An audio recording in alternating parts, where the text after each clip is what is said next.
the nonpartisan. I appreciate that. Hi, I'm Jeff Lawrence. I actually live here in District 3. I live out in Troutdale. Yeah, sure. I'll try and speak loud. Is that better, sir? Yes, sir. Okay, great. I'm Jeff Lawrence. I live in Troutdale, which is out of East County. I moved there in 1991 with my wife, and we had 3 little children. They've since grown to 5. I'm going to be very brief because I know folks want to pack. Not you. No, these guys are making noise back here. I understand. So we moved out there in 1991, and Mr. Blumenauer, who I'm running against, has been my congressman for a very, very long time. Very long time, yes. In fact, you're going to see my Goodbye Girl video one of these days. One of the lines is, we looked all around that Portland town, District 3, and all we found was Earl. You know, and it's true. And last year was a watershed year for us, folks, because we saw our personal liberties under assault. Here in Oregon, we saw 66 and 67, where we lined 3 guys up against the wall and blasted them. I mean, I was thinking, hey, where's my one-way ticket? And I got to tell you something. I looked around and I said, it's time for me to act out of self-defense. I'm not going to delegate these responsibilities to anybody else anymore. I'm going to stand up because I have 5 kids and we live here. And when this election comes and goes, you know, if we lose this one, Mr. Blumenauer is going to be my congressman still. And so I assume personal responsibility and personal accountability for this, because that's something that I believe in. You know, I am a libertarian by philosophy, and so I've been a member of the Libertarian Party for 20 years, ever since I've been here.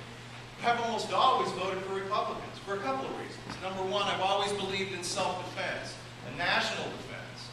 You know, and these are critical values to me. In fact, that's what the Constitution is put there for, is defend us, defend our nation, defend our liberty. Our individual liberty. By protecting the individual, we protect all of us. And as soon as we get into this, you just heard Franz talking about this groupism. This groupism, that means that you sacrifice your individual liberty. That means you have no freedom anymore because you just traded it away.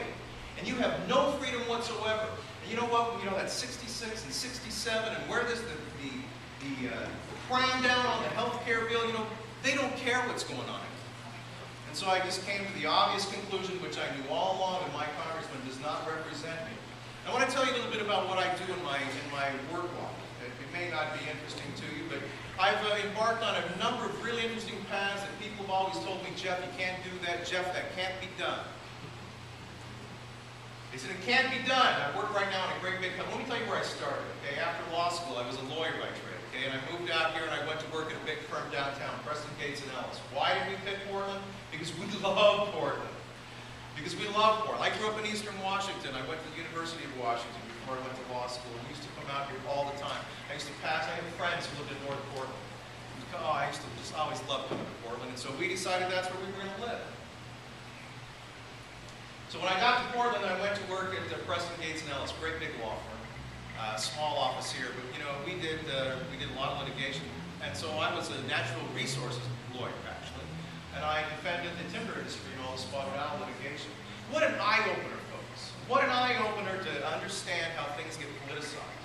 Because, you know, I believe in being a good steward of the environment. I really do. I believe in being a good steward. I believe in stewardship, and I believe in accountability. I mean, that's the thing that goes with being a libertarian or anybody who loves liberty. Liberty and accountability, and they go hand in hand, right? We don't provide bailouts for everybody because then there's no accountability. If there's no accountability, then there's no liberty. I mean, they just go together. So anyway, I worked doing natural resources litigation. And then I had to pick a career, and so I decided I'm going to go to Intel. Before I did that, I actually spent a couple of years in Japan with my wife and kids. I worked at a big firm, and my kids all went to local public schools, and so my wife knows what it's like to, you know, be led around by the hand by the little kids who go and do translation for her, you know, when she goes shopping and stuff. We worked in Japan for a couple of years. Then we came back here, and I worked at Preston for a year, and then I went out to Intel to work, because I had to pick a career path, and I picked technology. So I did technology law, a lot of patent licensing and software licensing, technology licensing. I did a lot of standards work, in fact. And standards are really interesting. You know, in a standards scenario, this is where you get a bunch of companies together and say, hey, if only we could all agree on some standard, then we could all have a really flourishing business.